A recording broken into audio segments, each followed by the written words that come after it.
surveillance, which includes aerostats. There were 7 aerostats here in the RGV sector, and due to lack of funding, 3 have been decommissioned, and the remaining 4 are going to be defunded by the end of this year.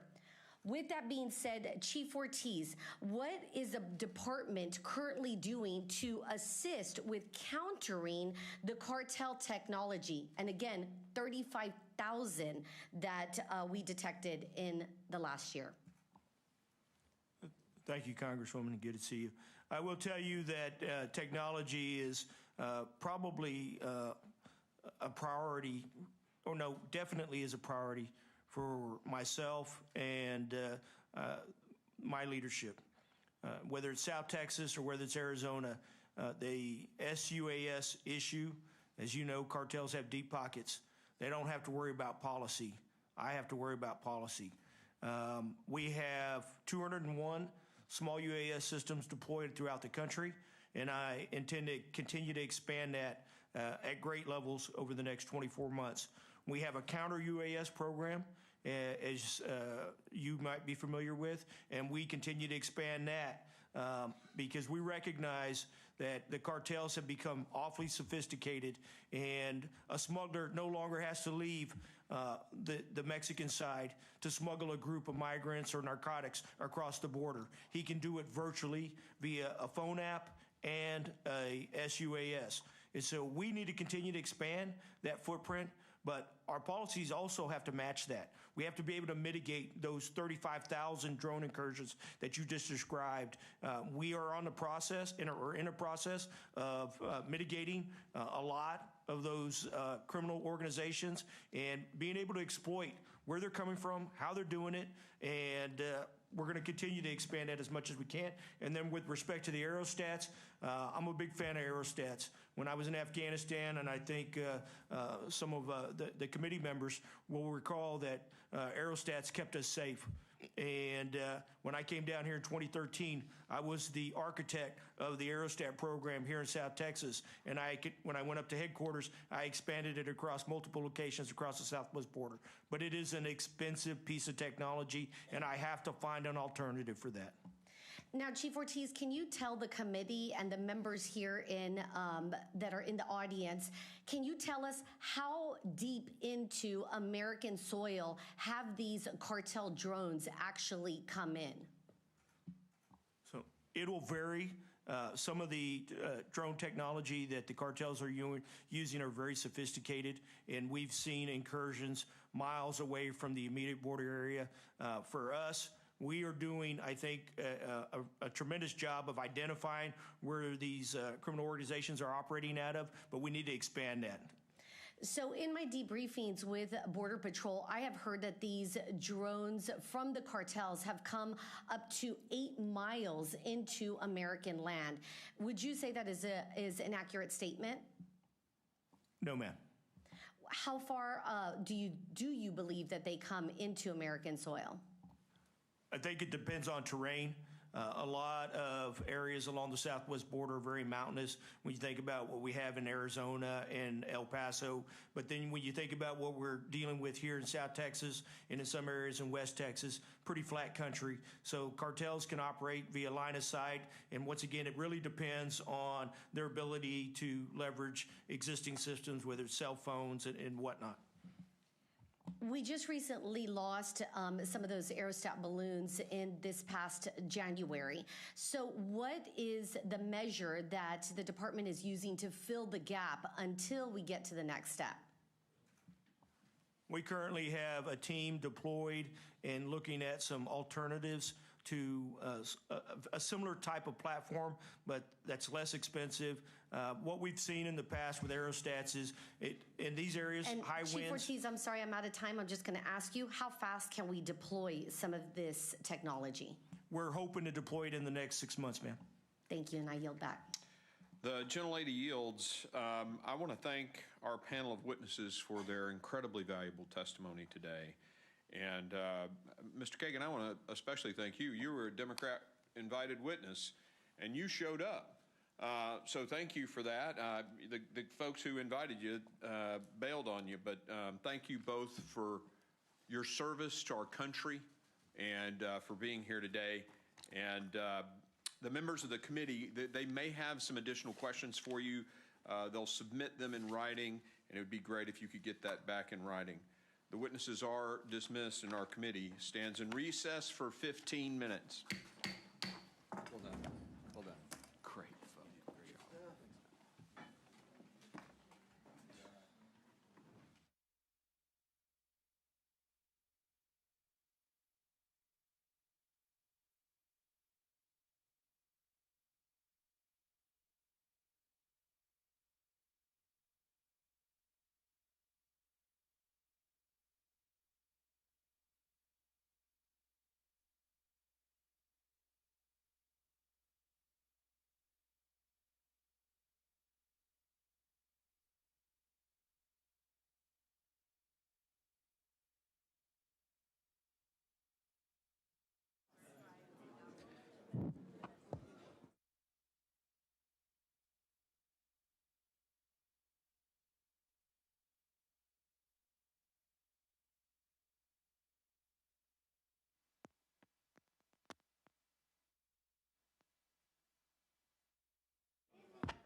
Testing.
Ladies and gentlemen, we'll get started here in just a couple of minutes if the members could make their way to the dais.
And we're waiting on Sheriff Coe and a few other members. Are we got all the members okay?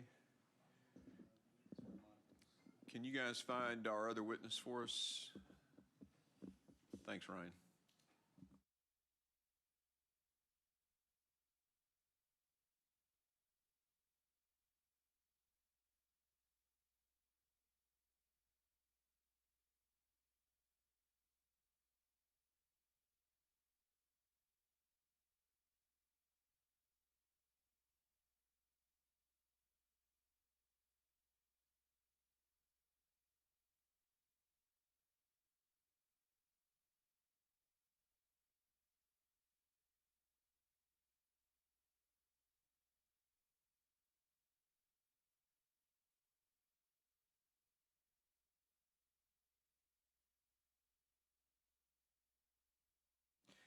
While we're off the record here, and I want to thank the media for being here. All of you that are back there with your cameras. I know sometimes people criticize the media, but I just want to thank you for being here today. The story of what occurred in our first round of testimony needs to be told, and I deeply appreciate your presence here. Thank you.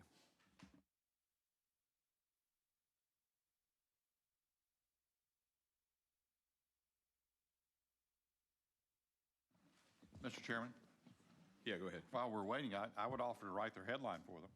U.S. Border Patrol admits that we do not have operational control of the southern border, that it is not secure, and that Biden administration policy is the cause. That's what he said. The candor was astonishing. It was. Wouldn't it be nice if we could get that from other administration officials and get it on a regular basis? I'll yield back. All right. Well, we will go ahead and get started. The committee will come to order, and I'm pleased to welcome our second panel of witnesses. I ask that the witnesses please rise and raise their right hand. Do you solemnly swear that the testimony you give before the Committee on Homeland Security of the United States House of Representatives will be the truth, the whole truth, and nothing but the truth, so help you God? Let the record reflect that the witnesses have answered in the affirmative. Thank you. I would now like to formally introduce our second panel of witnesses. Stephen McGraw has served as the Director and Colonel of the Texas Department of Public Safety since 2009. He's served in both Texas and federal law enforcement since 1977 in various capacities across our entire country. As frontline leader for a state that is among the most affected by the crisis at our southern border, Mr. McGraw's insights and expertise are invaluable. Brad Coe is Sheriff of Kinney County, Texas, a border county that has faced the very real effects of this crisis. Sheriff Coe has firsthand experience in encountering illegal aliens and protecting his community. We thank the sheriff for making the drive over and look forward to hearing what he has to say today. And Chris Cabrera is the Vice President of the National Border Patrol Council, a labor union representing the Border Patrol agents and support personnel. Mr. Cabrera is an Army veteran, so that makes us brothers, and a current CBP agent, so he has firsthand knowledge of the scope of the threat before us here, as well as understanding of what our brave border personnel have to endure every day. I thank the witnesses for being here, and the witnesses' full statements will appear in the record.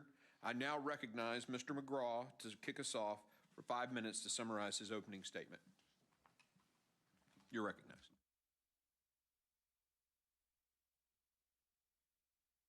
Could you turn, it'll turn green. Yes, sir. I was trying to delay the time clock. I'll do anything to get a little more time, but Chairman, this is the 11th time as the Director of the Department of Public Safety that I've testified before congressional hearings. And I know this is a very important issue, has been, continues to be, and I can tell you the most significant public safety, homeland security threat to the state and the nation, for that matter, is an unsecured international border with Mexico. It's been that way for some time. And as the border states, everybody's a border state. Alabama, everyone in here is a part of a border state. New York, you're a border state in that regard.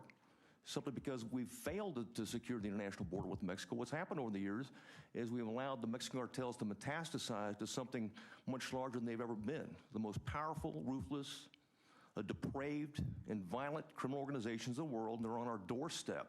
They've got command and control elements. 6 of those cartels operate throughout Texas. They've dominated the lucrative drug and human smuggling market. Cocaine, heroin, methamphetamine. Whoever thought methamphetamine 10 years ago, you wouldn't imagine it. But they own it right now. The same thing with fentanyl. They've taken that over as well. I know you've talked a little bit about that already in terms of the threat as it stands. So there's no question about it. It's the unsecured border is a problem. It's not just a federal problem. It becomes a local problem with the sheriff next to me. I do have to put this in. I got to commend certainly Chief Raul Ortiz. I've worked with for over a decade, outstanding professional, and he oversees a highly professional elite organization of men and women that serve on the front line of our Homeland Security and National Security Defense, the U.S. Border Patrol. We're very proud to work with them. Texas is a very pro-law enforcement state, pro-military state, pro-law and order state, and supports their Border Patrol to the point where 2 years ago when the governor and I visited, he was upset that all of a sudden we've seen what we saw in 2014. 2014, we had 300,000. You heard Chief Ortiz talking about 300,000 unaccompanied children and family units. It swarmed and swamped and overwhelmed the U.S. Border Patrol. And since then, the governor's had us preparing for a mass migration event if it happens again, because what happens, it takes Border Patrol off the line. So what do we have in 2021? And we were planning for a failed state scenario, a catastrophic event scenario, but instead what we got is a federal policy disaster, okay, that incentivized illegal migration instead of criminalized illegal migration. So it's not a matter of just in terms of consequences, it's you're actually rewarding people, and this is the greatest country in the world. And if you're going to reward them and tell them, come here, and we're going to give you a notice to disappear, that's what they're going to do. They're going to continue to come in droves. And the cartels have exploited it. They use social media, okay? They use information warfare. They use all the military applications in terms of whether it's logistics, but command and control, information, operations, intelligence, and certainly the demonstration or use of or application of lethal force. And we talk about its semantics in terms of terrorism. The governor designated the cartels as terrorist organizations because, in effect, that's what they are. I mean, how many Americans have they killed versus Al-Qaeda and ISIS and Sunni extremist groups? And they do it daily. And the most recent threat that is really disturbing from Texas, because cartels have always been making money. Now they get to reap billions of money, billions of dollars of money just from the human trafficking side. They extort on both sides of the border, and not to mention, okay, the Mexican cartels are collaborating with our gangs, these regional gangs, these state-based gangs, these transnational gangs, to support the criminal activities on both sides of the border. So it only makes it worse, okay? And not just a border issue, it becomes a statewide issue. It affects every community in the state. As it relates to fentanyl, is that it's not enough to make money from a polydrug cocktail, which they were doing. Now, because it's much more profitable, how about selling to our kids, our youth, and anybody, you know, lookalikes of oxycodone, Oxycontin, Adderall, okay, Percocet, and almost identical. You can't tell the difference. Our scientists can't tell the difference. And when your own DEA administrator says that 6 out of 10 of those pills have a lethal dose of fentanyl of 2 milligrams, that's a concern. And yes, we have seen deaths, and they don't really care. Yeah, you'd think that they would, but they'd rather, they can expand profits just in terms by increasing addiction in that regard. So now they've not just in terms of the overdose death, it's poisonings because it's a substitute. So, you know, what's a state to do?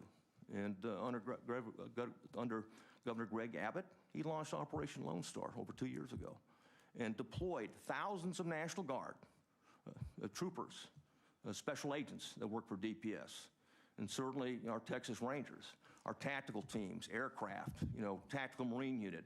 And the impact is always, you know, felt first and foremost at the local level with the sheriff and our local police departments in that regard, and found resources and worked with the legislature to get billions of dollars of Texas taxpayer dollars have been invested in doing everything we can to help Border Patrol perform their vitally important mission, and to detect, interdict transnational criminal activity between the ports of entry. I think that's my time, so I'll be quiet now, Mr. Chairman. Well, thank you. I should have asked this at the beginning. Do you prefer to be called director or colonel? But thank you for your... Those are 2 nice terms. I've been called much worse. Well, thanks for your opening statement. I'd now like to recognize Sheriff Coe for 5 minutes to summarize his opening statement. Thank you all for being here today. Like I said, my name is Brad Coe. I'm the Sheriff of Kinney County, Texas. I'm currently in my 2nd term. Prior to this, I've spent 30 years with U.S. Border Patrol, all of which I spent my time in Kinney County.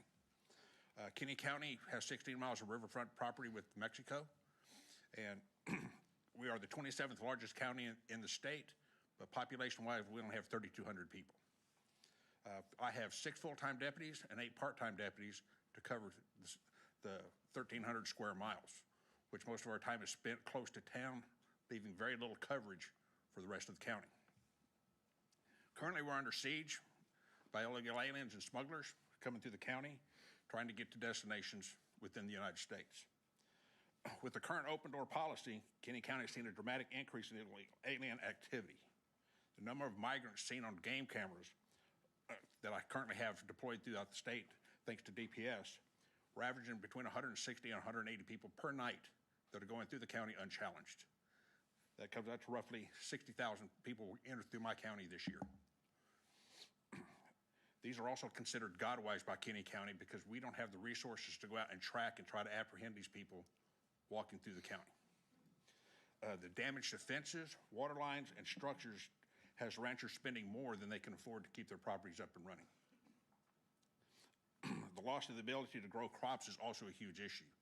Large groups of people walking through the property, creating trails, kills the grass that the livestock, the sheep, the goats, and the cattle depend on for survival. Our game ranches, we have exotic game ranches where you can hunt animals year-round. And some of these hunts will cost you anywhere between $40,000, on the high end, $40,000 to $80,000 per animal. With the number of illegal aliens walking through the county, it's making it more and more difficult for the hunters to be successful, paying these large fees to get the animal of their choice. If we lose them, I lose the county. On the smuggling aspect, we have 6 roads that lead directly away from the border, and 2 others that circumvent the Border Patrol checkpoint in Uvalde County just east of us. These highways have seen an unprecedented increase in human smuggling activity. For calendar year 2022, which was last year, Kinney County deputies apprehended 741 human smugglers, and we filed over 3,000 felony cases against these smugglers. It's a huge increase from calendar year 2021 when we apprehended 169 human smugglers. We are currently on track right now to exceed 900 smugglers for the year. In February alone, the shortest month of the year, we did 95 smugglers. With the increase in human smuggling, increased the chances of vehicle pursuits and bailouts. The number of pursuits increased with the human smuggling apprehensions. These increases risk the risk of traffic accidents, death, and damages to property. With the increase in pursuits that result in traffic accidents, puts a huge strain on our community resources. Kenny County only has one EMS crew on duty at any given time. Our first responders for the fire department are all volunteer. We had an accident earlier in the year, well, actually it was in December. It was a pursuit. The vehicle tried to avoid this being spiked, lost control of the vehicle, killed 3, including the driver, plus 3 others critically injured. We had to borrow resources from another county to handle that situation.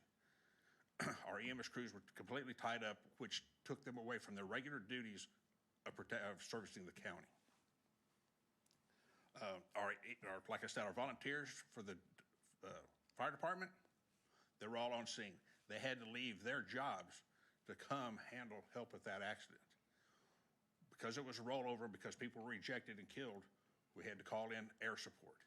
We had to call in Air Life from San Antonio and San Angelo in the event they were going to be needed, which brings up the question, who's paying for this? My county doesn't have the resources to pay for Air Life. As soon as the Air Life helicopter hits the ground, it's roughly $45,000. We don't have that kind of money. The people that they're transporting to from the hospitals don't have that kind of money. They don't have the insurance. We had an incident last year. We had a rollover.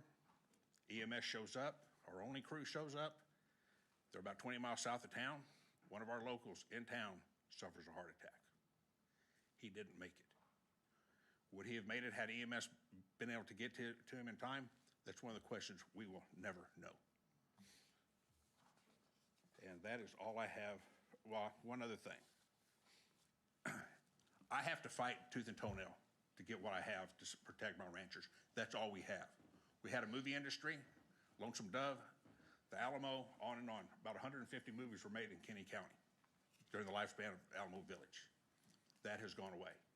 The sheep and goat industry, we reigned supreme in the world with our sheep and goat industry.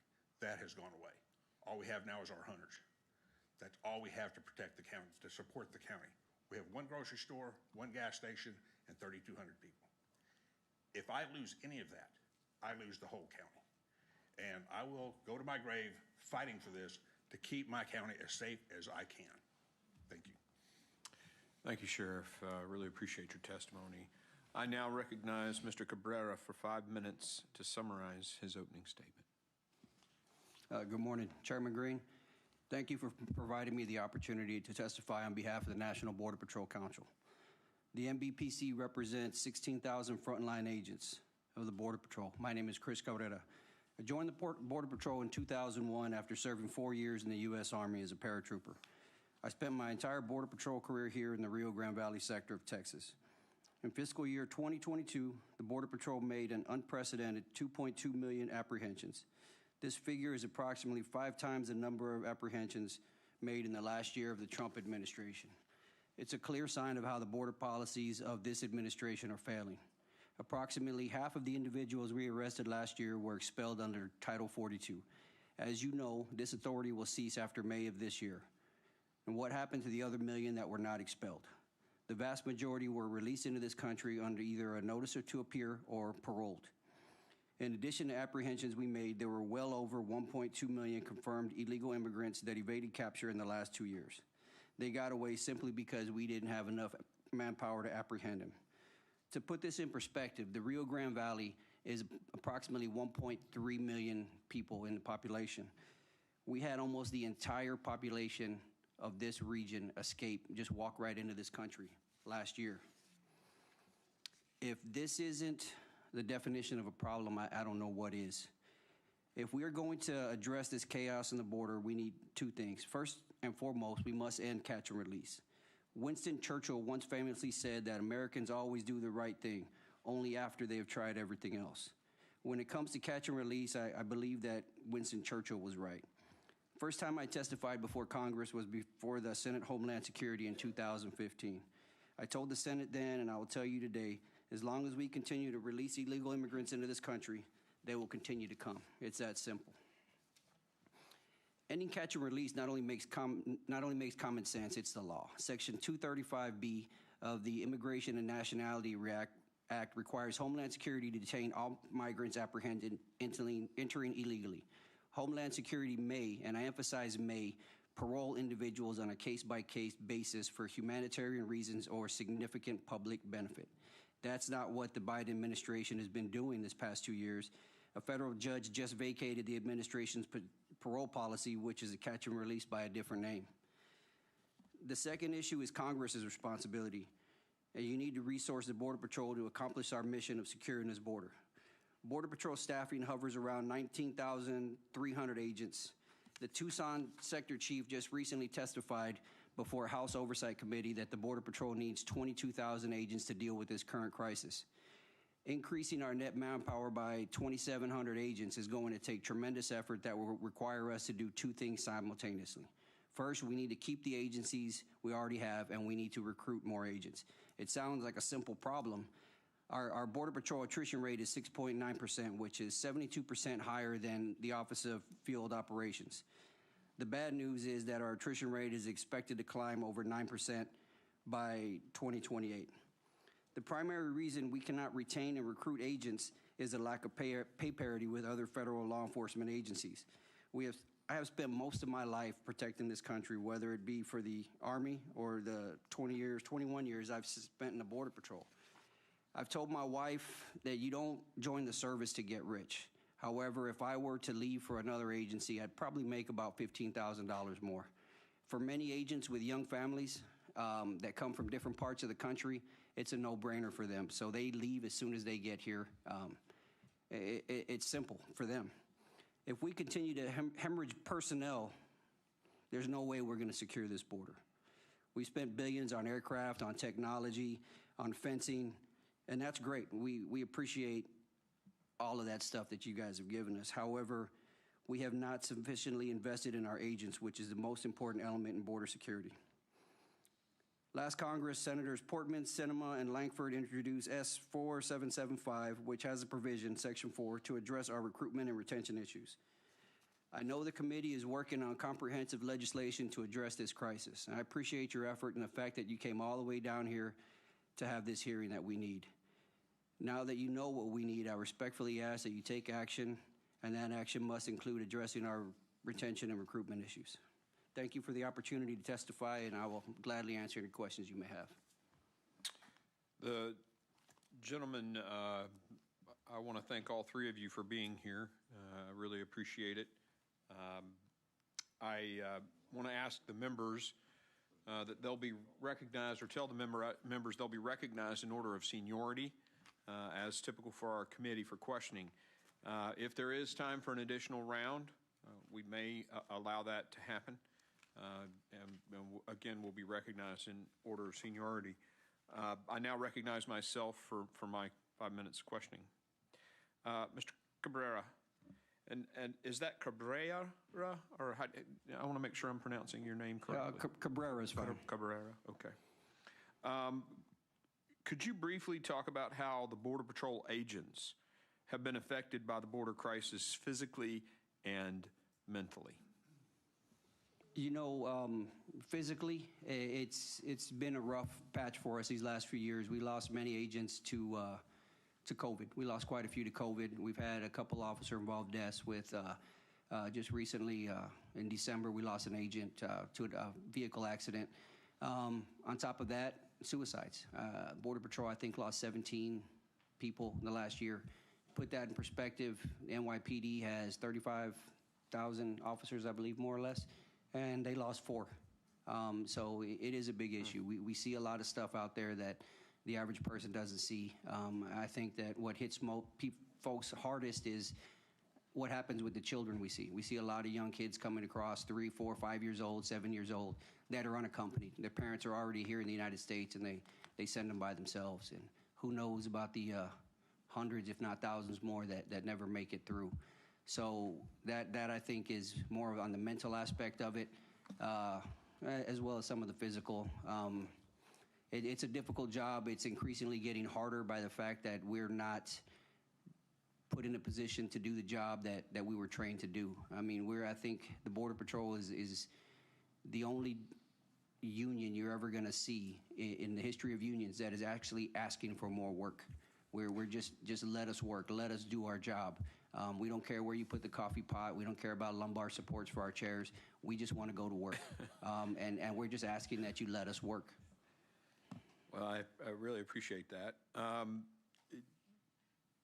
Let me ask this question of you as well, sir. What do your agents share with you? What are their thoughts about the policy changes that occurred, in 21? The morale is down. The morale is down significantly. If you look at our numbers now versus our numbers 2 years ago, you'll see that the numbers are lopsided. Most of our agents are frustrated with the job.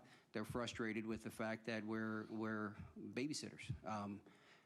Maybe 30 to 40% of our agents actually get out to the field on any given day, and then a lot of times they get called back in to process or transport somebody. So the real bad guys, the smugglers, the ones that are harming people, the people that are bringing in drugs into this country or trafficking in humans or kids, they're getting away, and that affects the agents in their desire to do their job. And let's face it, if you have a young kid, say, that comes from Charlotte, North Carolina, and he joins the Border Patrol, and his wife comes down, say they go to Big Bend, and it's 2.5 hours to get to a Walmart, much less a hospital. The wife can't find a job because she can't speak Spanish. And then ICE comes around and says, hey, we'll give you more pay Monday through Friday, weekends and holidays off, and we'll get you back home. Of course they're going to jump ship. So we're not only losing seasoned agents, we're losing brand new agents. So there's no way we're going to catch up with that. Let me ask Director McGraw a quick question. How much is DPS spending per month for border security, and how much was DPS spending before January 21? Well, state legislature and the governors have invested a lot of money over the years, and certainly $800 million in the Department of Public Safety alone. But when we saw the record numbers, and I say record numbers, 1.3 million apprehensions in Texas in 2021, and again 1.4 million in 2023. The governor and legislatures have dedicated billions of dollars now. So when we do these intensified operations and we continue to send troops down and conduct these around-the-clock operations, they're threefold of what they were before. Importantly, now we have the National Guard, and the state's paying for that National Guard. And it's a very important part of it because as Border Patrol and probably Chief Ortiz already talked about, personnel, you got to have technology, you got to have infrastructure, and you also need doctrine, right? The correct doctrine and policies in place to be able to secure the border. And one last thing, I'd like to at least put a pitch in for Border Patrol. The federal government's always undervalued the patrol function. They always have, and don't recognize the post 9/11 environment, that patrol function, how important it is in terms of prevention. And certainly they do need to be on par with their other federal counterparts. We need more boots on the border, less wingtips, and you get right down to it. And that's really what Border Patrol brings us. I got your reference. Thank you. Yes, sir. Just to summarize that, it was your budget has had to go up 3 times, if I understood you correctly, not counting the National Guard's additional cost at the border. At least threefold, exactly. Yes, Okay. sir. All right, thank you. My time is up. I now recognize Chairman Higgins. Colonel McCraw, Sir. what's the relationship like between DPS and DHS right now? How has it been impacted by the policies of the new administration?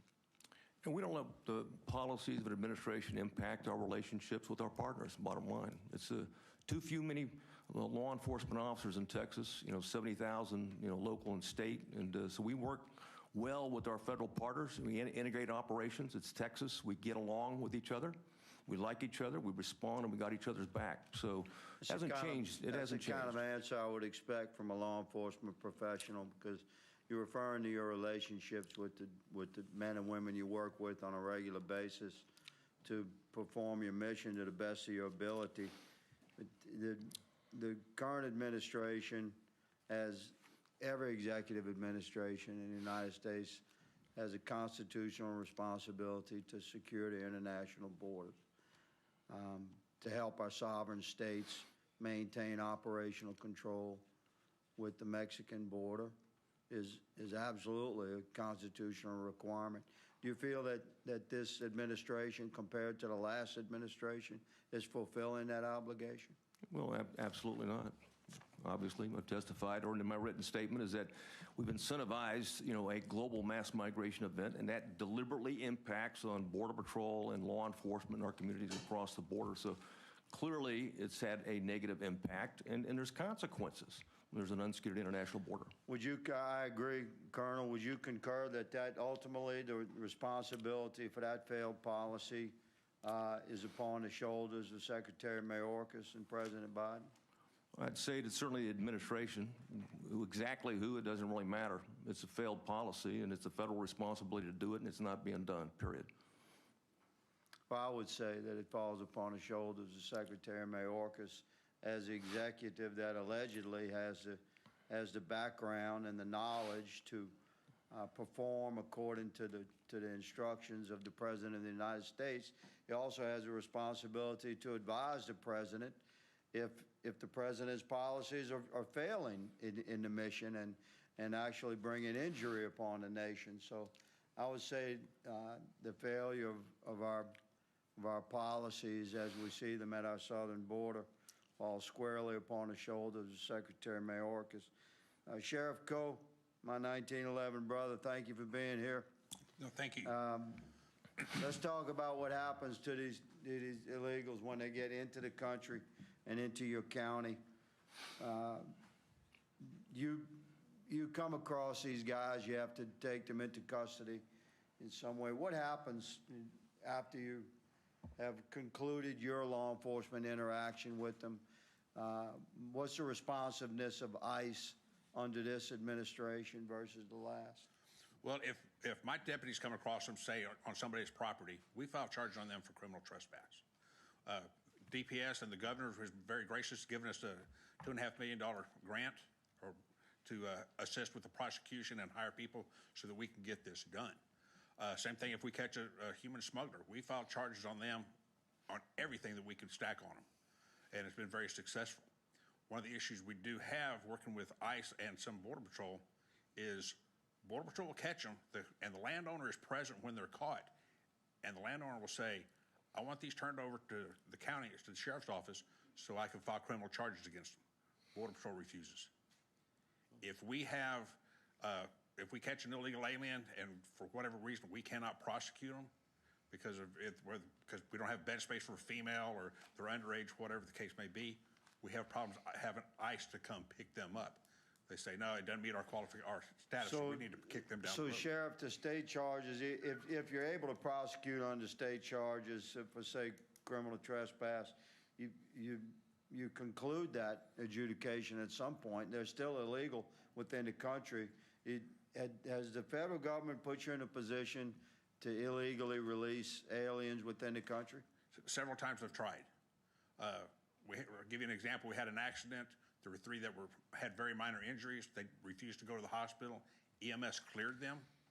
I called Border Patrol to come pick them up. They said, no, because they've been in an accident, we will not take them. ICE refused to take them. They wanted me to kick them down the road. Took it upon myself. We took them back to the international border. We took them to the port of entry and sent them home. That's what a good sheriff would do. Thank you for your testimony, gentlemen. Mr. Chairman, I yield. Gentleman yields. I now recognize Vice Chair Guest. Thank you, Mr. Chairman. Colonel McCraw, first of all, I want to thank you. I want to thank Governor Abbott, the men and women under your control for the billions of dollars that the state of Texas has invested in fighting this crisis. And I see that that investment has been successful in some aspects. In your written testimony, I see that during the 2-year activity of Operation Lone Star, you report that there's been more than 350 million dosage units of fentanyl that have been seized, 19 tons of methamphetamine, and that you and the men and women of the Texas National Guard, the game wardens, the DPS officials, have helped apprehend and turn over to Border Patrol over 350,000 illegal immigrants. In your statement, there are some very compelling parts. In the second paragraph, particularly, where you say that the Texas Department of Public Safety, that is your assessment that the most significant public safety and homeland security threat to Texas and the nation is our unsecured international border with Texas. You go on to say the federal government has failed to do its constitutional duty and secure the border, that this failure comes at the detriment of our citizens and the benefit of the Mexican drug cartels. Colonel, would you agree with the statement that border security is national security? Absolutely. You go on to describe our Mexican border as porous. And then finally, at the end of page 1 of your written statement, you say that there's compelling evidence that the federal government has incentivized rather than criminalized illegal immigration. And then you set forth specific figures as number of immigrants who have been apprehended just within the state of Texas, not within the border as a whole. 2021, you talk about 1.3 million immigrants being apprehended just within the state of Texas. 2022, we see that number grew to 1.4 million. And your testimony goes on to make sure that we know that that does not include the number of gotaways, which would significantly inflate those figures. We know that in May of this year, the administration has indicated that they will end Title 42, which this administration has said in December that we could see across the southern border a number up to 14,000 immigrants a day coming across the southern border. My question to you, Colonel, is, in your opinion, based on the information that you have, once Title 42 expires, what impact will that have on the number of immigrants that you're seeing coming into the state of Texas on a daily basis? It'll certainly increase. How much, it's difficult to project. But there's no doubt that anything that incentivizes or encourages or something that the cartels can exploit from an information standpoint, they're going to encourage more to come. And the more that comes and the less Border Patrol is able to do their job and the more difficult it is for the state to be able to step in and help them do their job. And what information have you received from DHS as to their plan of action as to how they plan to address this coming surge of immigrants when Title 42 expires? Well, we work with our local Border Patrol sectors, so there's a state plan. Whether there's a federal plan or not, we can't tell you, but we certainly have a state plan that then brings together all law enforcement in Texas and the National Guard in an integrated way in terms of response as it continues to get worse. But right now, it's never been worse at 1.4 million. This is an historic high. You got to go back to 1986 to see these types of numbers in Texas, and we track it by calendar year. Well, and I know just looking back December alone, again, across the entire southern border, over 250,000 immigrants seized in a single month.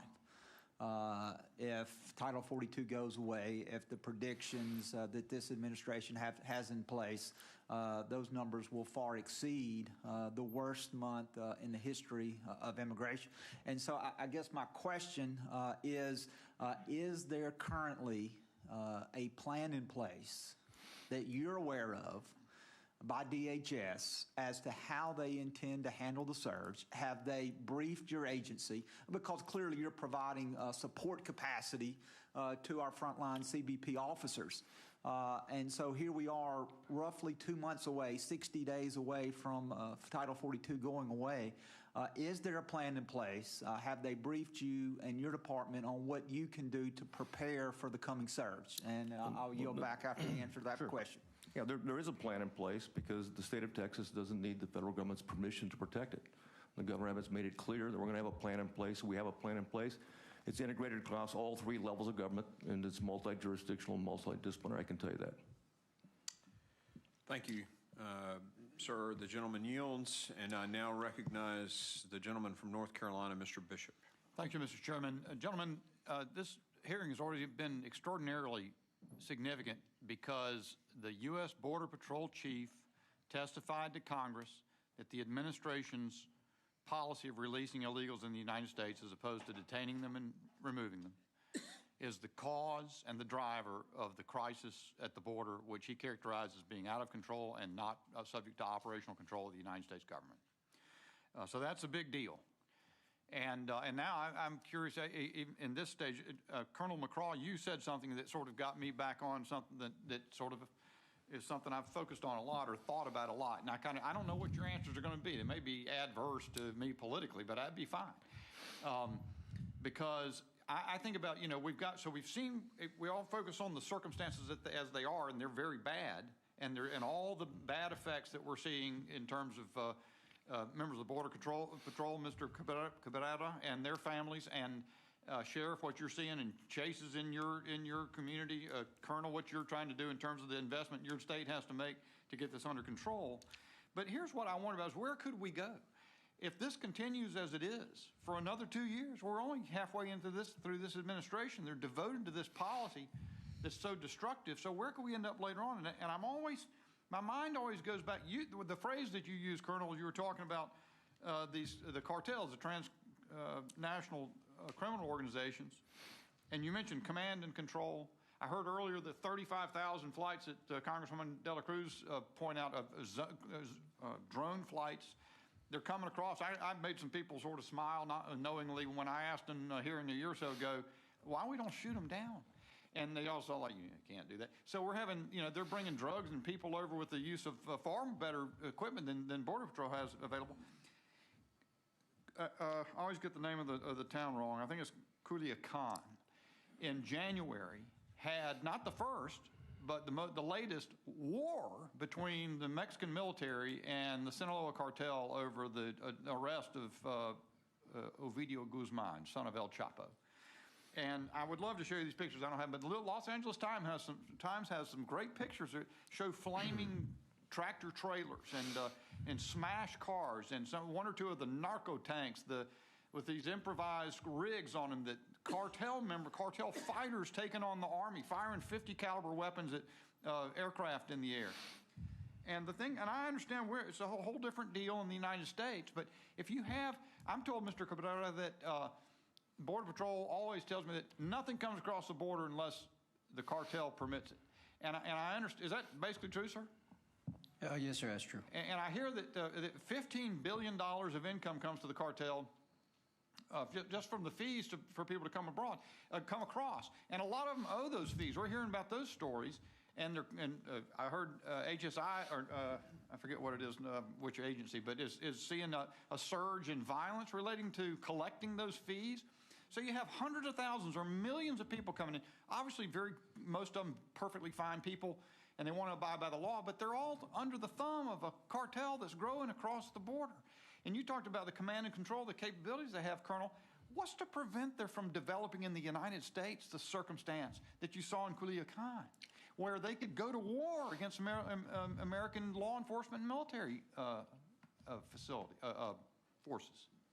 Well, first of all, the Mexican cartels are already inside the United States. They have command and control elements in here involved to support their operations, drug and human trafficking. They work with the gangs that we talked about before.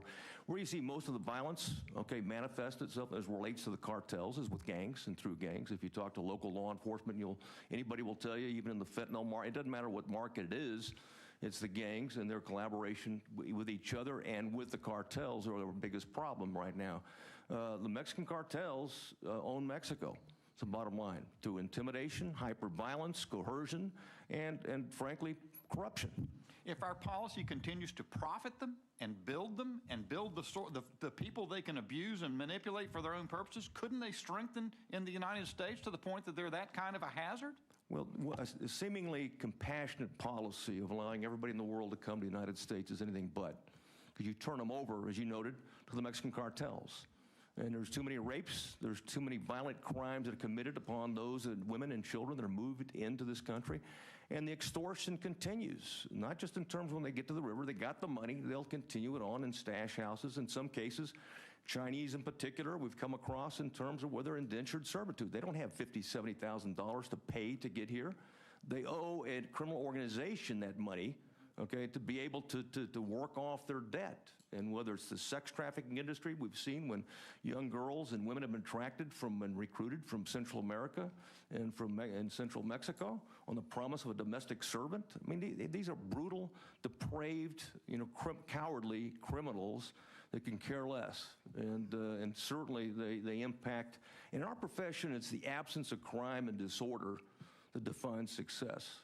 And right now, there's anything but the absence of crime and disorders relates to the border, and it impacts every community in the nation.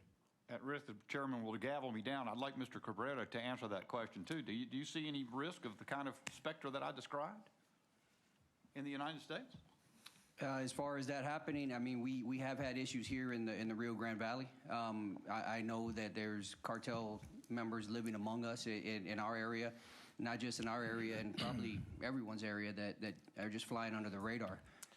There's always a possibility, whether it's on a small scale. I can't see the larger scale taking off just for the fact that our law enforcement is not corrupt like it is on the Mexican side. But there will be violence on it, yeah. Thank God for y'all. Mr. Chairman, I'm sorry. Thank you. The gentleman is humored and now yields. The next, I'd like to recognize our next member from Florida, Mr. Jimenez. Thank you, Mr. Chairman. Mr. Chairman, I heard a story Monday when I was in Miami about an individual that tried to cross and was captured by the cartel, and thinking that everybody in Miami has money, they called his cousin and FaceTime. The cousin didn't have the money, and they basically murdered his cousin on FaceTime because he couldn't give up the $10,000. That's the kind of people that we're dealing with, have absolutely no value for human life. It's all about profit. Mr. McCraw, have you told has the Biden administration gotten the word of what it is they need to do in order to fix the problem at the border? They've been a lot of smart people back there. It'd be impossible not to know what's the right thing to do. This is not rocket science. I agree. And so, do you think the President of the United States is dumb? I'm not going to comment on that. Do you think because I don't even see it. Do you think that the Secretary of Homeland Security is dumb? Certainly, he's not. Okay. There's no question. So the only thing you can come up with is this is done on purpose. I can't see it otherwise. It's done on purpose. I don't know that it's meant to be malevolent and to rot the problems it has, but it certainly has. Well, you'd have to be pretty dumb not to see that what you're doing is malevolent, and it actually has real dire consequences in the United States. So it's actually done on purpose. Yeah. I've come to that conclusion a long time ago. They're actually doing this on purpose. Yeah, right? Whatever the now, reasons, why, I don't know. Yeah, whatever the reasons, because this is not a political issue, it's a public safety issue, and it hurts. I got it. So now, okay, now that we know that it's on purpose, okay, now let's move on to something else, okay? All right. How many different cartels are there on the southern border? Well, in Texas, which we focus on, there's 6 Mexican cartels that operate. Do you have any intelligence on how many members of the cartels have on the border, on the southern, on the Mexican side? No. You don't? No. We've got some estimations in terms of working with DEA along those lines, but exact numbers. No, not exactly. What's your estimation? I wouldn't even want to, because the extensions of the cartels, I wouldn't want even to project in terms of how many members, but clearly there's as many members of the cartel than there are in gangs in Texas, and we've identified over 100,000 gang members. So it's at least 100,000. You think at least 100,000 of them? There's going to be, because at some point, and whether they're directly or indirectly cartel members, there's no question they've got an army of people down there. In fact, I mean, we know from past experience, the whole Zetas part were former Mexican military that went over to be the enforcement arm of the cartel. The Gulf cartel moved over, created its own cartel. So you have this continuing, rebranding and splitting of cartels, and they continue to, as we've talked about before, metastasized. Does the Mexican military have the capacity to deal with these cartels?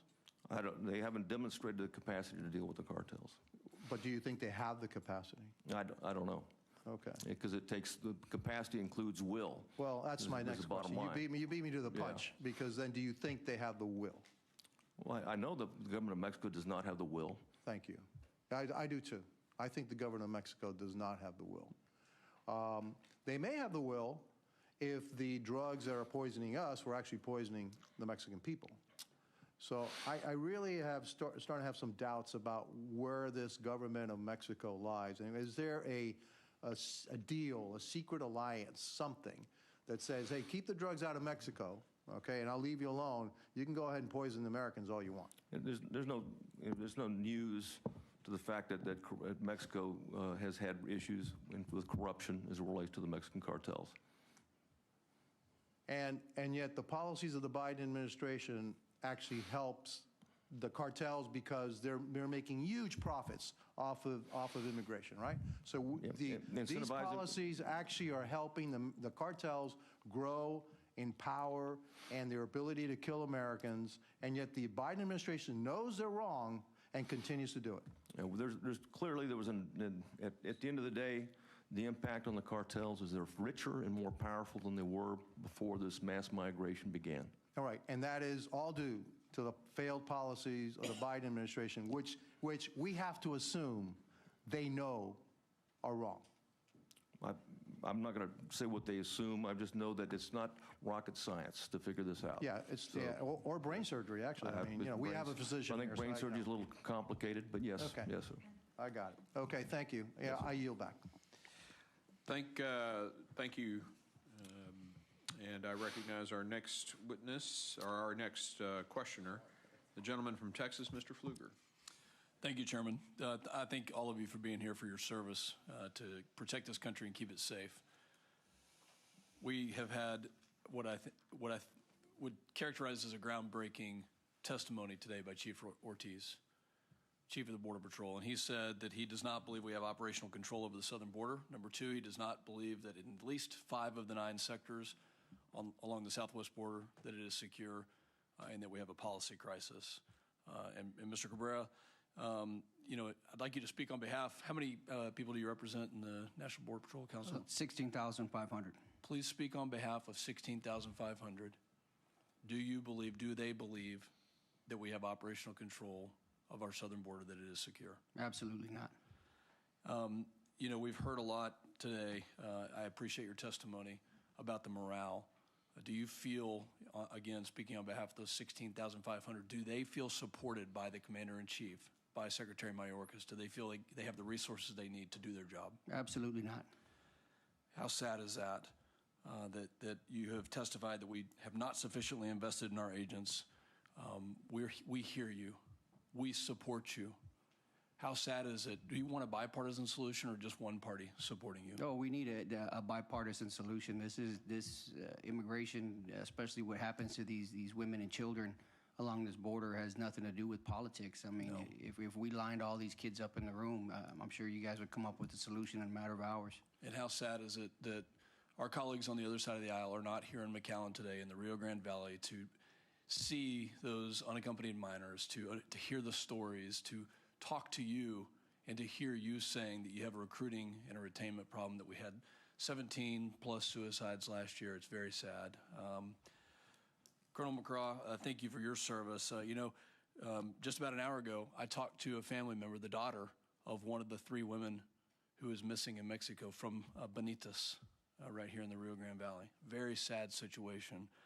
And with that event, with the recent murders of Americans in Mexico, do you see the cartels acting more brazenly? And in fact, let's go a step further. Do you see them employing terroristic tactics?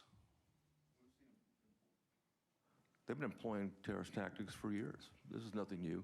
Kidnappings of Americans is nothing new. Kidnappings, extortions, torture, these things go back decades to the Mexican cartels. So I don't mean to be gratuitous, it's just not covered in Mexico. And the reason it's not, being a journalist is not a good position to be in Mexico, writing about cartel violence, plain and simple. They'll target them. I don't care if it's a blogger or a professional journalist or a judge or a police officer. No one's exempt from the cartels and their level of brutality.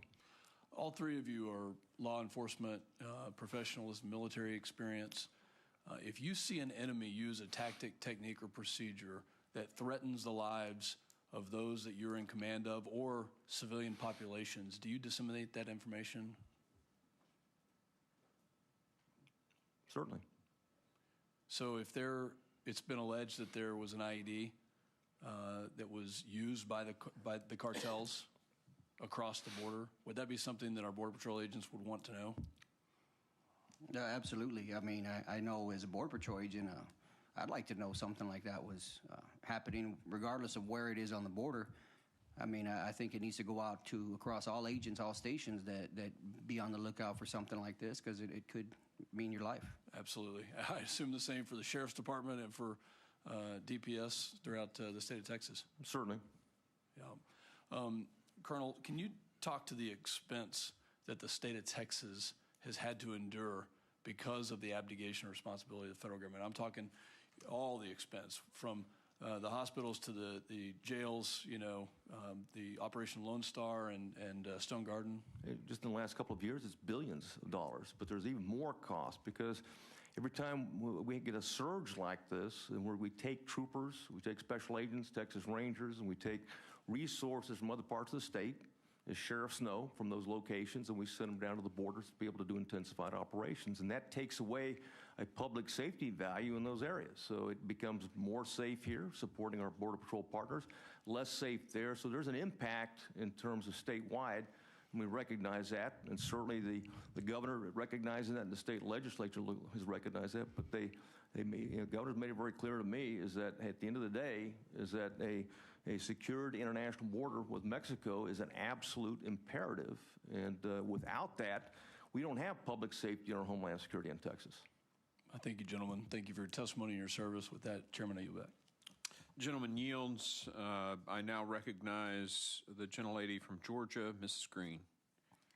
Thank you, Mr. Chairman, and thank you, gentlemen, for being here today and engaging in this important discussion with us. It's a necessary discussion, and again, we are outraged and angered that our Democrat colleagues didn't see the importance of our national security and our border security, even to be important enough for them to get on an airplane and come down here and be here for this hearing. Shame on them. Shame on them for not coming and listening to you and engaging in this important discussion about how to protect our country and protect our border. During Trump's administration, the entire administration, there were approximately 2,437,856 alien encounters in that 4 years. During the Biden administration, to date, which is just over 2 years, there have been 4.7 million alien encounters just in his time as president. That is double. It has doubled in just that short amount of time.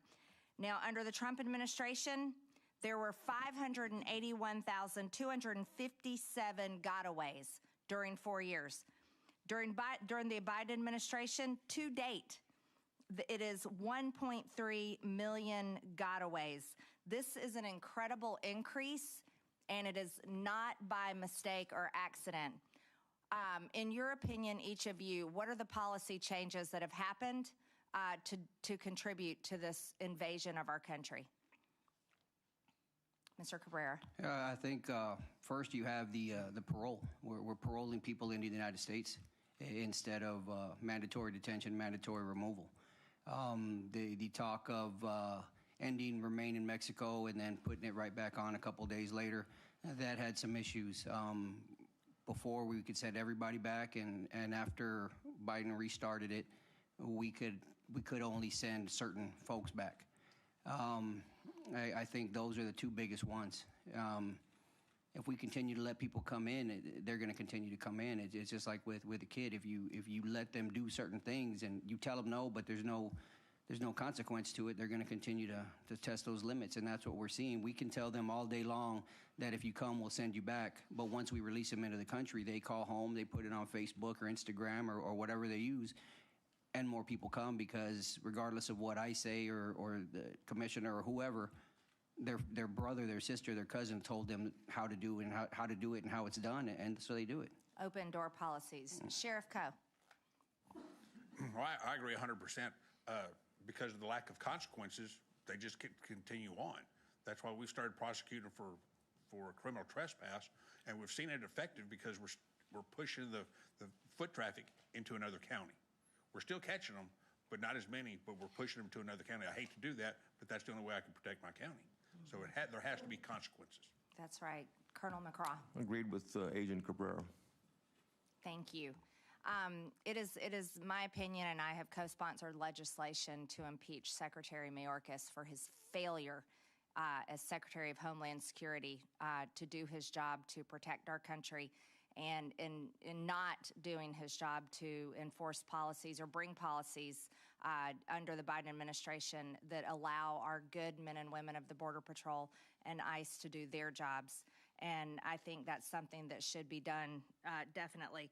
But I'd like to talk to you for a second, Mr. Cabrera, because you said something that struck me, and I want to acknowledge this. You stated in your opening testimony that you told your wife that you didn't take this job for the money, because your job, you don't get paid a lot of money. Border Patrol agents don't get paid a lot of money. As a matter of fact, men and women in all law enforcement don't get paid a lot of money, but you do such an important job, and I thank you for that, and you're the right man for the job. So I just wanted to say that to you. But also, I looked it up while the discussion was going on. Secretary Mayorkas makes $200,000 a year in his job while he's failing to do his job. And I'm a business owner, and that's what I did all my life before I became a member of Congress. And I believe in accountability as well, and that's what you gentlemen just spoke of, is accountability. And I believe in accountability to people that are getting paid to do a job. And Secretary Mayorkas certainly should not get paid the big salary that he gets to put men and women in the Border Patrol, their lives in danger like they are every single day. In the hearing before this one, or actually this morning, it was revealed to us that an explosive device was found by Border Patrol on January 17th. But it didn't seem to be reported to very high levels. And I was just wondering, had you heard about an explosive device being found in January? Absolutely not. Actually, the first I learned of it was this morning, watching the live stream in the room down the hall. Right. And so that, to me, that's the cartels taking it to a whole different level that puts our Border Patrol men and women in extreme danger. And you mentioned, how many suicides did you say there were among Border Patrol agents? 17. Out of 18,000? 16,000. Okay. Well, 19,500, including supervisors and management. Out of 19,500, there were 17 suicides. And you said there were how many suicide under New York? 30 out of 35,000 officers, 4.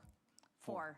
That shows the tremendous difference in stress and emotional toll on Border Patrol agents with a much higher suicide rate, and that again is devastating. Is there, what do you see could be done for Border Patrol agents to make their jobs easier, less frustrating, and for them to be able to accomplish what they need to do on a daily basis? So if you could answer as quickly as possible, I appreciate that. We just need to get out there, let us do our jobs the way we were trained to do it, enforce the laws as they were written, and let the law supersede the policy as opposed to the policy superseding the law.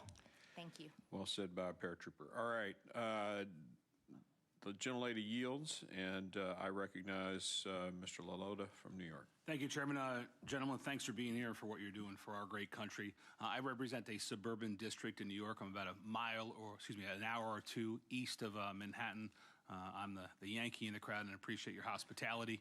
I think I've traveled the furthest of any member in the committee here. This issue is important to my constituents. It's important to me because New York is indeed a border state. We are a border state because of the sanctuary city policies that come from my state. We are a border state because of President Biden and Secretary Mayorkas' failed leadership, and we are a border state because of the lack of infrastructure, technology, and personnel at the border. And my first line of questioning is going to go to the folks from the state and local, the director and the sheriff.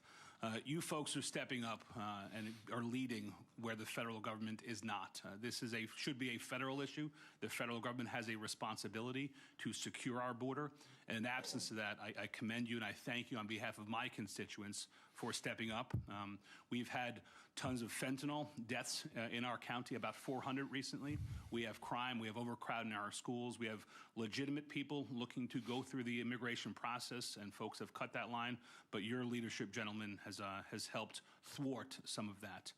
So my question is, as a follow-on to Mr. Pfluger's question, what is the cost of you stepping up in the federal government's absence in terms of dollars? What have you had to spend, first you, Director, and then Sheriff afterwards, what have you had to spend to fill those leadership shoes? Well, just in the last 2 years, the state's spent over $4 billion. And they're looking at spending another $4 billion in the next biennium. And they're having to find revenue to be able to do that. So they're not planning on it being the problem immediately going away and dissipating. And frankly, if we would love to see, and by the way, 23,000, and we're talking about Border Patrol agents, you're down to 19,000. And then you talk about New York City, one police department's got more officers than the entire U.S. Border Patrol. And they've got I mean, it's pitiful in terms of the underinvestment the federal government's made in Border Patrol over the years in border defenses. That's my one comment. I'll keep my other comments to myself. And many of my constituents don't know this. My understanding is of Texas' 200 and something counties. Many of the counties deploy their officers, their deputies to the border to help secure the border. 254, and they certainly would, but they're usually back at home trying to take care of the gaps that we leave when we left, when we send troopers down south. But there's not a one that doesn't have to deal with border-related problems in their jurisdiction already. Thank you. Sheriff, on the cost in terms of dollars to your agency, sir? On my cost, my current budget's just a little over $1 million. That's to cover everything. We're 6 months into it, and I've already expended all my fuel money. So we've got to borrow from somebody else or take it from another department because of issues like that. The cost of EMS having to transport people to and from a local hospital, which we don't have. We got to go 40 miles to go to a hospital. About 20% of what we're transporting to hospitals is the result of illegal immigration. Aliens that have succumbed to the heat or have some type of broken leg, broken arm, been snake bit out in the brush, we have to transport them. We don't get reimbursed. So our EMS crew and my office are going to be in the red again this year because of this. Safe to say, Sheriff and Director, you would agree that the federal government should reimburse you for those costs? They should have been reimbursing us a long time ago because the federal government won't pay for our transport to and from. I'm not sure that Stafford Act covers policy disasters, but clearly it is a disaster and certainly a crisis. I agree with that. Moving on to opportunity cost, you're diverting resources, personnel, equipment, and otherwise to cover the federal government's back where the federal government has failed. How would you address where you're having to miss the ball back at home in terms of crimes against people, crimes against property? What are you missing because you have to divert your resources to a federal government problem? Well, on the county level, part of my job is, yes, to help get cats out of the trees, hang out with the kids at school, teach the kids to respect law enforcement, be an example. But because of this illegal immigration, my resources are going elsewhere. Yes, we still handle some of the domestic stuff, the big stuff, but being in the public eye, like we're supposed to be, we're out doing Border Patrol's job. No offense to the Border Patrol, because they're being tied up doing other things. My crew I've got 6 full-time deputies, and we spend the majority of our day processing smugglers and illegal immigrants because the Border Patrol can't. So we're missing out on a lot when things we should be doing that we can't. We have to conduct surge operations, sustain deployments around the state from resources elsewhere in the state, and continue to move wave after wave after wave to be able to keep intensified patrol operations, on the river, certainly in the air and on the ground and the brush streams. Let me close by once again saying thank you. It's a sacrifice that you and your officers and deputies are making personally, financially, and us New Yorkers, we do appreciate it. I yield, Mr. Chairman. Gentleman yields. I now recognize Mr. Luttrell from Texas. Thank you, Mr. Chairman. Good to see everybody again, Colonel and Sheriff Coe. It's been a while. It's good to lay eyes on you again. Yesterday, we had the opportunity with DPS to travel around on the river, and we saw where the cartels. And on the other side, it was beautiful homes, just extravagant. But the cartel have come in and taken all that over and run away all the industry and businesses and families that were there. So now it's nothing like it used to be. My question is, Sheriff, with the push across the border into your county and surrounding counties, how many people are leaving? Because you said industry, the sheep and the goat industry depleted. It's gone. Yes, sir. Are you seeing that surge more and more? And is it lateral across the borders? Well, on our side?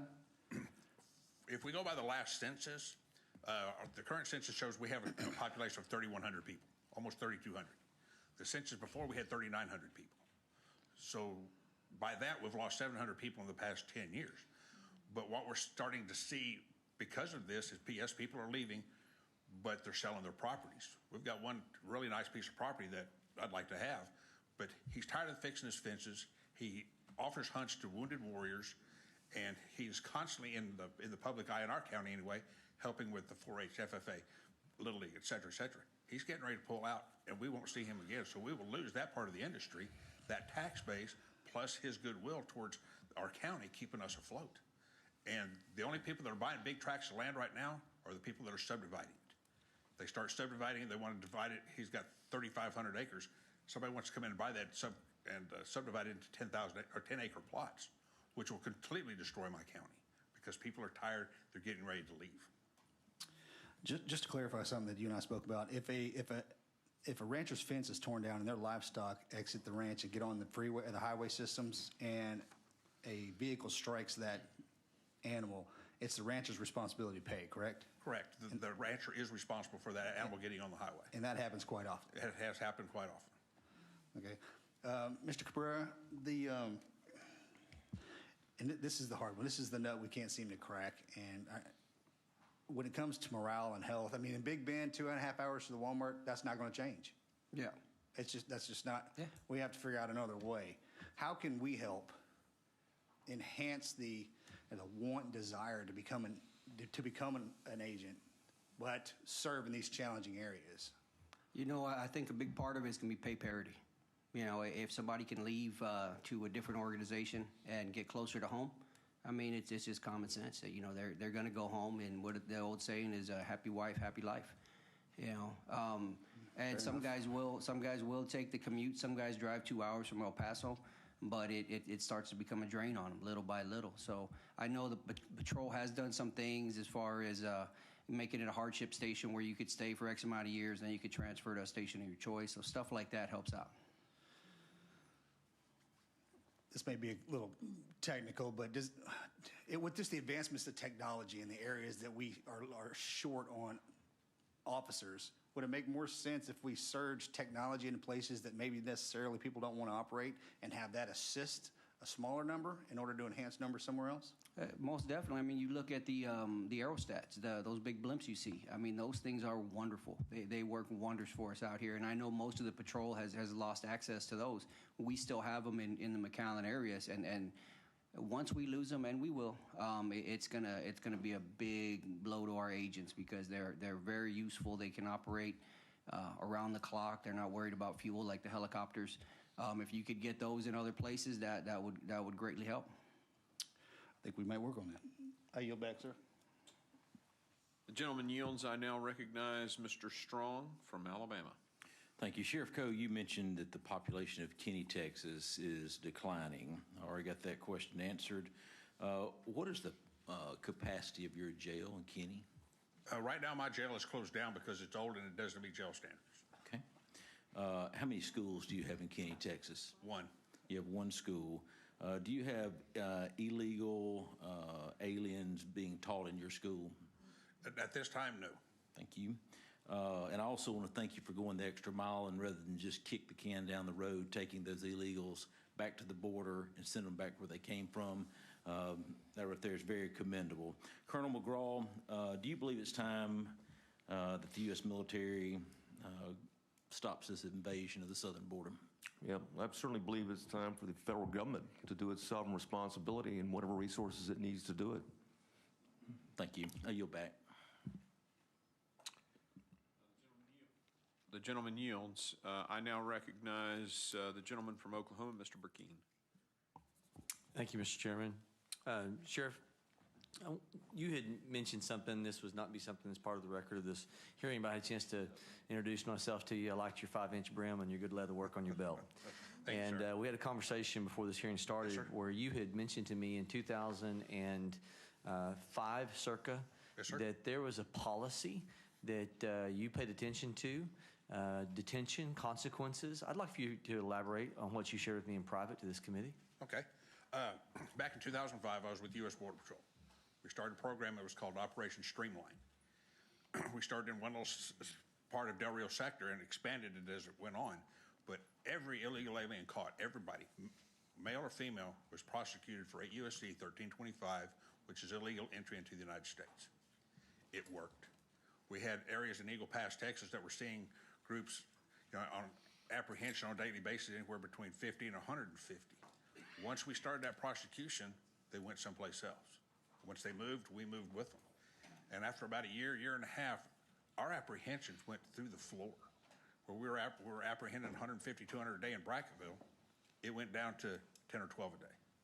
And those are usually, they're being transported in smuggling cases, but they too were prosecuted for illegal entry. And then we expanded that into expedited removal. In other words, right there on the spot, we did the paperwork, they were removed back to Mexico, and it was considered a deportation. So if they ever entered again, they were facing felony charges. That program worked. And can you elaborate on, there was jail time involved in this, correct? Yes. As a deterrent? Up to 180 days in jail for the illegal entry, which is a misdemeanor. And if they were caught again for reentry after deport, I believe it's 2 years or 5 years? 5 years. They faced up to 5 years for reentry after deport. That's great. What do you experience now? Can you elaborate on if you show up on the scene and your county is not the first to apprehend them? If the Border Patrol is there, what happens in terms of your ability to start trespass proceedings against this person? If we show up on scene and the landowner wants the ones that are caught on his property processed and prosecuted for criminal trespass, but Border Patrol got their hands on them first, they will not give them back to us. It's not because the agents in the field don't want to. It's not because the patrol agent charged doesn't want to. It's coming from Washington.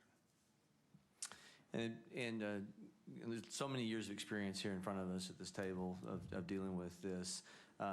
President Biden has made the comment, not one more foot in regards to the building a fence or a wall. Director, what can you tell me? We saw, I think it was either under DPS or National Guard in the El Paso sector, rent a fence that the Texas Department, was actually where the federal government had stopped the construction. I took a picture with it. It says rent a fence. Mm-hmm. Can you talk to me about Texas's position on physical barriers?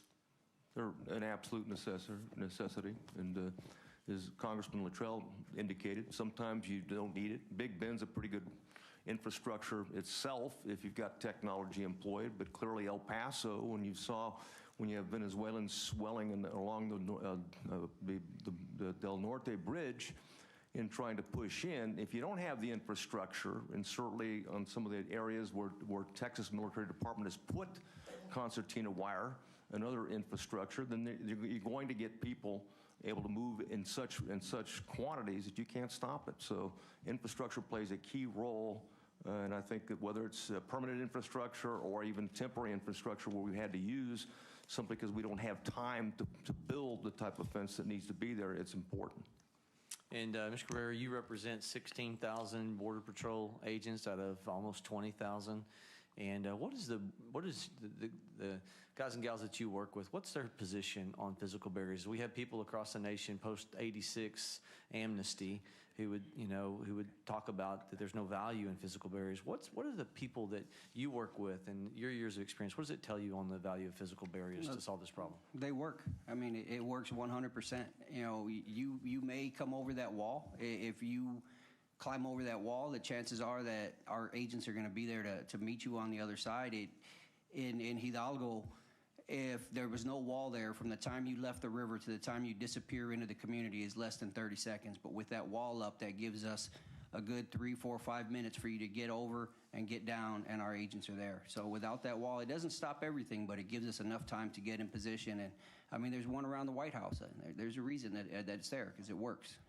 So in terms of allocation of resources, you believe that one agent has the ability with the fence, a fencing structure, has the ability then to be able to cover much more ground, whether they're horseback, ATV, that gives that agent greater distance and more efficiency in their day-to-day work activities? It is a force multiplier. It does slow them down so that our agents can get there and get the job done. So it's not the only tool in the toolbox, but it is a very necessary tool.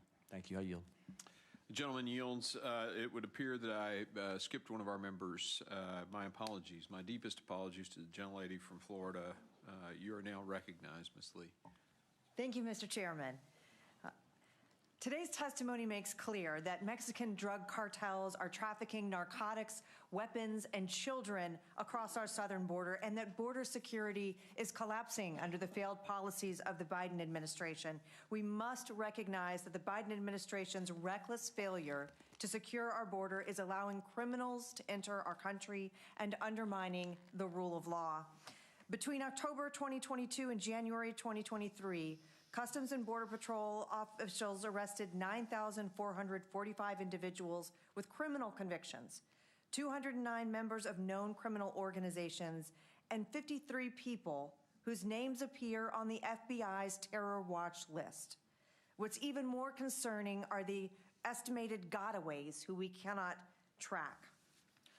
One argument that has been made by the administration in support of their failed policies is that our approach at the southern border should be humanitarian focused. So I would like to return to a subject of some prior statements, Colonel McCraw, that you made, and discuss the humanitarian effects on people that are coming across this border, those who are exploited, injured, or even killed. And I would like for you to share with us, if you would, your impression of whether these policies of the administration are in fact having a humanitarian effect.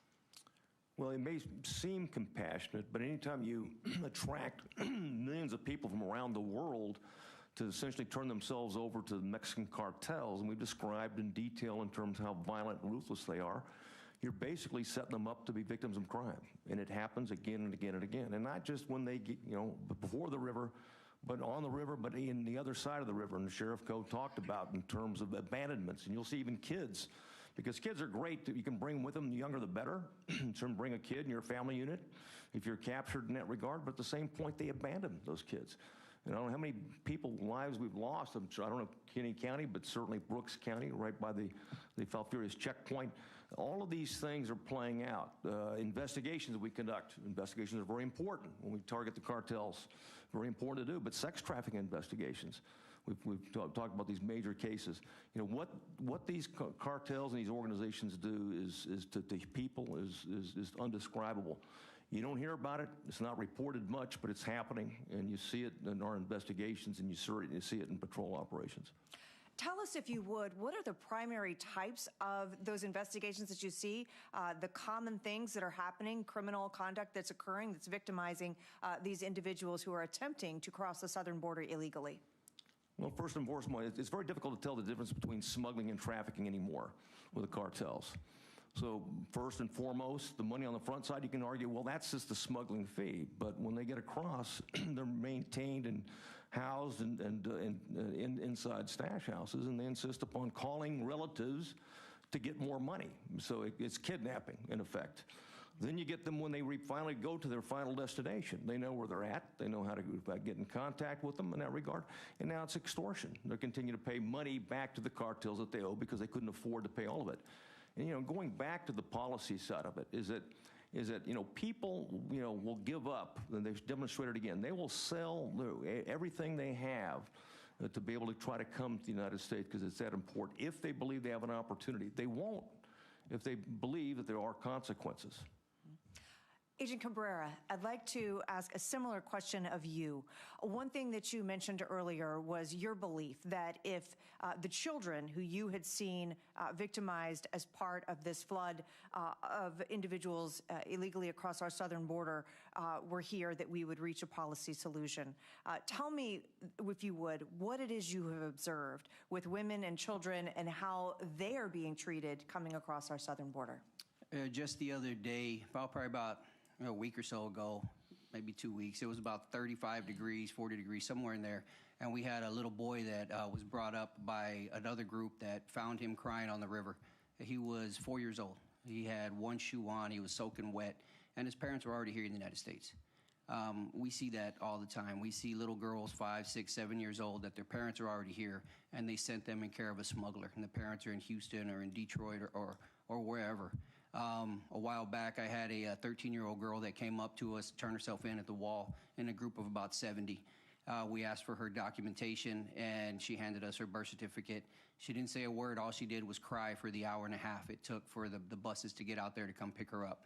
We couldn't console her. And, I mean, God only knows what happened to that young lady. I saw a lady, I think in her late 50s, and she was just pummeled to a bloody pulp. This was about a year ago, and the reason she was pummeled is these river guides tried to get to her 12-year-old granddaughter, and luckily she fought them off, but she paid the price for it. But we see that time and time and time again, and if you did mandatory detention, mandatory removal, we wouldn't see this because we wouldn't be incentivizing people coming over and let's do everything we can. Let's risk our lives. Let's risk our young children. Let's put our young girls on birth control at the age of 12 or give them Plan B because we know that's part of the journey. If we disincentivize this journey, people would stop taking that journey. Thank you, Agent Cabrera. Mr. Chairman, I yield back. The gentlelady yields, and I now recognize from her own district the gentlelady from Texas, Ms. Dela Cruz. Thank you so much, Mr. Chairman, and thank you all for being here today. When I spoke last session, I talked about the importance of technology and specifically drones, and where we had over 35,000 detections and 10,000 incursions. Well, drones can't work themselves, right? We need the manpower, the agents to be able to work them. So retention and recruitment is an important part of securing the future of our nation. So this question actually goes to Mr. Cabrera. Mr. Cabrera, over the last year, due to the failed Biden policy and the stress that it has put on our Border Patrol agents, have you seen an increase in agent retirement? Yeah, most definitely. And, you know, like we said before, technology is great. We can have all the technology in the world, but if we don't have the agents, bless you, we don't have all the agents on the ground to stop it, we're not going to be able to do anything. It used to be when I first came in, and even up until about 5 years ago, when you hit that retirement age, you had maybe a 7 to 10 year gap where you could go, but most guys didn't go. They stayed till mandatory. Now when guys hit that retirement age, they jump as soon as they can, and that's a shame because we're losing very senior, seasoned agents that we're just letting them go. Do you see that trend continuing? I see that trend continuing, and I foresee it getting worse. Share with the committee here about recruitment, and recruitment being a key part of being able to make sure that whoever's retiring, that not only do we still fill those spots, but even increase our agents at the border. So share with the committee about polygraphs and how polygraphs have affected recruitment. You know, I think polygraphs have their place. I think the Border Patrol polygraph, I think it's a flawed system. I know we've had guys that come out of the military with security clearance, top secret, and they fail the Border Patrol polygraph, and so they get sent on down the road. I have tons of stories, whether it's people I know or people that I'm related to that can't pass the Border Patrol polygraph, but they pass the one for customs, or they go into DPS, or they fail it the first time and pass it the second time. It's just astonishing that nobody can pass this polygraph, and I mean, they ask some just ridiculous questions. They even go into it. Sometimes I've even heard of them going into people's sexual orientation on these polygraphs. What that has to do with anything is insane. But you know, if there is a place for it, they need to revamp that system and make it so that we're not losing good candidates to DPS, which we are. And you know, it's good for them. It's bad for us. So is this something, the polygraph test and how it's being utilized with the Border Patrol recruitment, something you would like this committee to take a look at? Most definitely. I mean, like we said before, we're losing tons of great agents for just silly technology. Tell us about overtime caps and how that affects maximizing the boots on the ground. We have overtime caps. I don't know the exact numbers on it, but we do have a cap on overtime. So if we work it early on in the year, like this time of the year, everybody starts taking their overtime, and then towards September, October, November, no overtime left, because even if it's available, the agents can't go over that cap to work it because they've made too much already. So let me make an example for my colleagues here that I think is very important. So people are maximizing their overtime right now. So let's just say November, if we had a migrant flow of 10,000 Haitians come over like they did in the past years, people would be maxed out on their overtime and could not go out and assist. Is that correct? That is correct. Thank you very much, and I yield back.